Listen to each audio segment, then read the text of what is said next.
Based on a shocking true story, 127 Hours follows Aron Ralston, a hiker trapped for over 5 days in Utah's canyons, and the brutal choice he had to make to survive. The story begins with a man getting ready to head out somewhere. He packs the things he needs and sets off toward his destination. His name is Aron Ralston.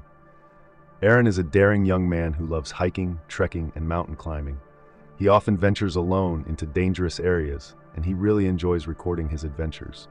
Today, Aron has come to Blue John Canyon in the state of Utah, a place famous for its narrow and treacherous rock formations. He's here for canyoneering. Aron moves quickly on his journey. After covering some distance, he parks his bike in one spot and continues on foot for the rest of his adventure. Not far ahead, he comes across two girls. From listening to their conversation, Aron realizes they're lost and wandering around. He approaches them and points them in the right direction. The girls were trying to reach the dome. Aron introduces himself and says that if they don't mind, he can take them there. The girls agree to his offer, and the three of them head toward the dome together. Once they arrive, Aron tells them that there's an incredible place nearby that could give them a once-in-a-lifetime experience. Intrigued, the girls agree to follow him. Aron leads them through a narrow gap between the rocks and says, "There's just one thing to remember. Everything will be fine." Suddenly, Aron drops down out of sight. The two girls scream in fear and start calling his name loudly. Turns out there was a pool of water below, and that's where Aron had jumped. He calls out to the girls from below, and they feel relieved knowing he's safe. Aron encourages them to trust him and make the jump too. Soon, both girls leap down as well. When they see the hidden reservoir, all of them are thrilled. They had no idea it even existed. They keep jumping in for fun, enjoying the moment to the fullest. Afterward, they move on, and Aron shows the girls the way out of the canyon. Before parting, Aron takes a picture with them to capture the memory. The girls tell him that they're hosting a party the next night and invite him to join. Aron accepts their invitation and promises he'll be there before heading back toward his own destination. He then glances at his wristwatch and dives back into what he loves most. Aron keeps moving swiftly through the winding paths of the canyon. A little further ahead, he comes across a deep, narrow gorge. Before climbing down, he kicks at a large boulder stuck there to check if it's loose. Once he sees it steady, Aron begins to descend into the chasm.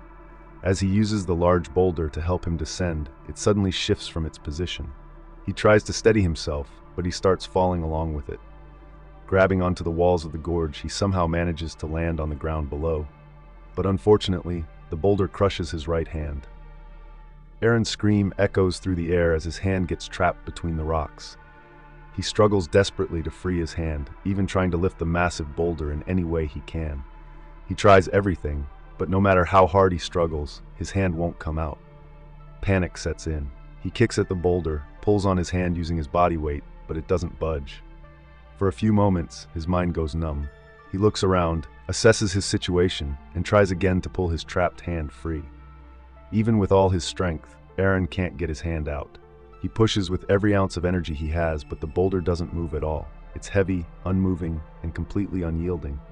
Yet, Aron refuses to give up easily. For a long time, he struggles relentlessly, but unfortunately his hand remains trapped, and he grows utterly exhausted. Then Aron takes off his backpack from his shoulder, pulls out a water bottle, and starts drinking quickly. But soon he realizes that, given his situation, he needs to conserve water.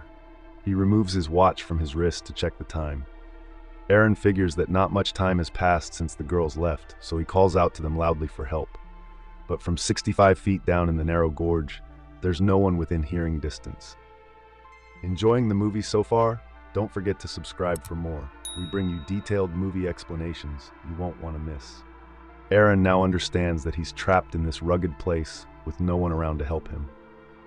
First, he calms himself and begins thinking about his next move.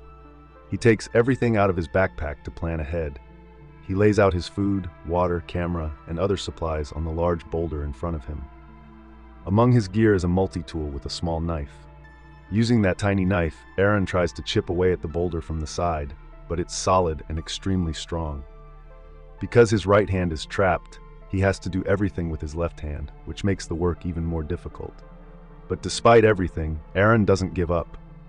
He keeps working relentlessly to break the boulder. Night falls, and he's still trying to chip away at it, but after all that effort, the boulder only has a few scratches. Exhausted and parched, Aron keeps checking his water bottle. He had planned not to drink until 12, and as soon as the clock hits 12, he takes a small sip to conserve the rest. Fatigue is setting in, and he begins to feel sleepy. But with his hand trapped, he can't even sit properly, making it impossible to rest comfortably. Then Aron notices a sharp-edged rock above him. Seeing an opportunity, he takes out his climbing rope and manages to hook it onto the rock. He attaches the rope to his harness belt, giving his body some support. Using the rope, Aron is finally able to sit and rest for a while. After resting for a while, Aron goes back to chipping at the boulder. He keeps at it through the night and into the morning. Exhausted beyond measure, he suddenly sees sunlight streaming into the gorge, and it moves him deeply. Memories of his childhood flood back, how his father used to bring him to Blue John Canyon to watch the sunrise together. Aron realizes that he's badly trapped and that this could very well be the end of his life. He turns on his camera and begins recording his current situation. He explains that today is Sunday, April 27, 2003, and that an accident has caused his hand to become trapped under a large boulder. 24 hours have passed since the accident, and he has been stuck in Blue John Canyon for the entire time. He gives his name and his parents' names and asks that if anyone finds this tape, please make sure it reaches his parents. Aron details the condition of his hand. His thumb has turned gray-blue, and he believes blood circulation may have stopped. He fears he could lose his hand entirely. He also mentions that he has very little food and water left. At that moment, he hears a sound and calls out for help, but no one responds. His desperate pleas are recorded on the camera. Seeing himself begging for help, Aron realizes he's becoming anxious. He takes a moment to calm himself and tells himself, "Don't lose it." Time passes, and as darkness falls, the temperature drops sharply. To keep warm, Aron wraps the rope around his body and does everything he can to stay alive in the cold. A little warmth brings a faint smile to his face. Hunger hits him hard, and he eats whatever small bits of food he has. Then he remembers the party invitation he got from the girls earlier that day. He imagines himself at the party, enjoying a cold beer and having fun. He takes a sip from his water bottle, but there's very little left, leaving him disheartened. Somehow, he manages to get through the night. By now, Aron has been trapped in Blue John Canyon for 2 full days. On the 3rd day, he comes up with a new plan to move the boulder. He takes his climbing rope, wraps it around the boulder, and secures it. Using 2 carabiners, he attaches the ropes and then pulls with all his strength, using both his hands and feet. He throws himself into the effort, giving it everything he has. But no matter how hard he tries, the stubborn boulder won't budge. Frustrated, Aron then records on his camera, explaining that he just tried to move the boulder using the carabiners and climbing rope, but failed. He mentions that he now has only 150 milliliters of water left, and that he may not survive much longer. He also notes that he gets only about 15 minutes of sunlight, which he soaks in gratefully. Aron also says that he keeps chipping away at the boulder with his knife, but now he is beginning to think that his hand is supporting the boulder. Every time he chips away even a little, the boulder actually settles more. For the past 3 days, tormented by hunger and thirst, Aron decides that he will cut off his trapped arm. Even if he loses his arm, at least his life will be saved. Then Aron tightly ties his arm with a rope and a carabiner to stop the blood circulation. After this, he takes out his multi-tool knife and starts trying to cut his arm. But unfortunately, the blade had become completely dull from cutting the boulder, and it couldn't even cut through the skin of his arm. Seeing no result from his efforts, Aron becomes very disappointed. Recording on camera, Aron jokingly says that one should never buy a cheap, made-in-China multi-tool. He says to his mother that it was she who got him into the habit of saving money and buying discounted items. Then Aron remembers his parents and says to them on camera that you never would have thought I'd end up in such trouble. Aron now starts to grow weaker, and his water is almost finished. Memories of his past days start coming back to him. His family, his girlfriend, and all his friends. Suddenly the sky fills with clouds and thunder roars loudly, and then all at once heavy rain starts pouring down. Aron becomes overjoyed, quickly opens his mouth to quench his dry throat with the rainwater, and at the same time fills his water bottle with it. The rain becomes so heavy that water starts filling up the gorge where Aron is trapped. The water level keeps rising rapidly, and soon Aron begins to drown.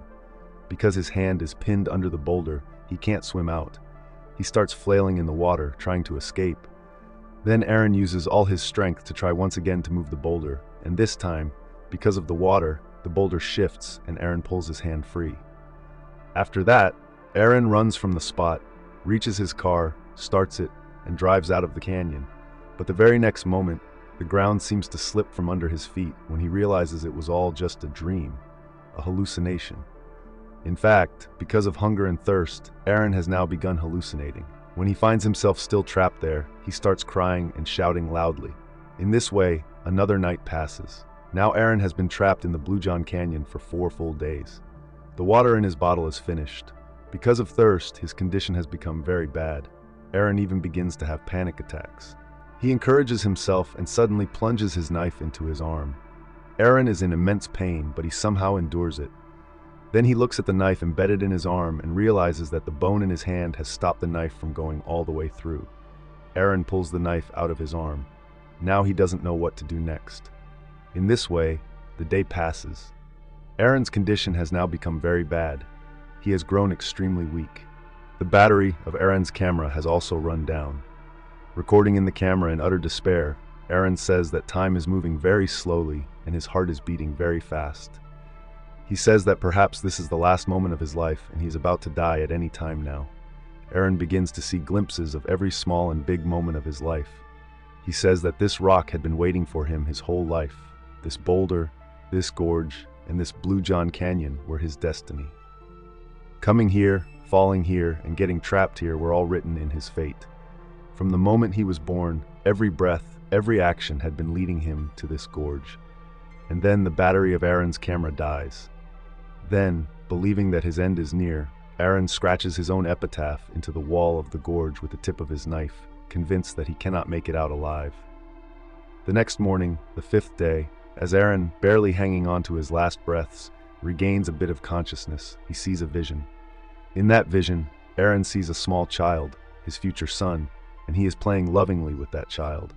After seeing that vision, a surge of inner strength fills Aron, and he becomes full of determination. He decides he will not give up, and that he will free himself no matter what. Using the boulder for leverage, Aron breaks the bones in his arm. Enduring that unbearable pain, he prepares himself for something bigger. He pulls out his multi-tool knife once again, and this time he is not going to quit. With the knife, Aron begins cutting through his own arm. The more he cuts, the more he screams in pain. This was now a fight to the finish, and Aron had decided that no matter what, he was not going to die, certainly not in this canyon. At last, Aron severs his arm from his body. In this way, sacrificing his hand, he frees himself from the merciless boulder. He wraps his severed arm in his bag and climbs out of the gorge. Struggling but determined, Aron makes his way out. Outside, the sun is shining brightly, and after being trapped for 127 hours by that boulder, seeing the open sky makes Aron light up with joy. Then his eyes fall on dirty water pooled on the ground below. Using his rope, Aron descends to the water and reaches it. Without caring that the water is filthy, he plunges his face into it. Tormented by thirst, he drinks and drinks. After quenching his thirst, Aron, despite his pain, staggers forward on his unsteady feet, pushing himself to keep going. Then Aron's eyes fall on a man in the distance, who has come with his wife and child. Aron shouts loudly to get their attention and asks them for help. Hearing his voice, they all run toward him. Aron tells them his name and explains the accident. He says that he hasn't eaten anything for the past 5 days and asks them for water. Aron urgently needs a medical team. Soon, people from the surrounding area come to help him. Finally, with their assistance, a medical team arrives by helicopter. They immediately take Aron for medical treatment. A few months later, after fully recovering, Aron didn't stop. His dedication to his passion remained as strong as ever. Even though he had lost his hand, he never lost his courage or determination. Every step strengthened his resolve, and now Aron was not only alive, but had become a living example of someone shaping his own destiny. This is not a fictional story, but a true account based on the real-life events of Aron Ralston. Today, Aron lives a happy life with his wife and child. He is still active in climbing and canyoneering and continues to pursue his passion. So that was the end of the movie. If you liked the explanation, give it a thumbs up and don't forget to subscribe for more. Thanks for watching.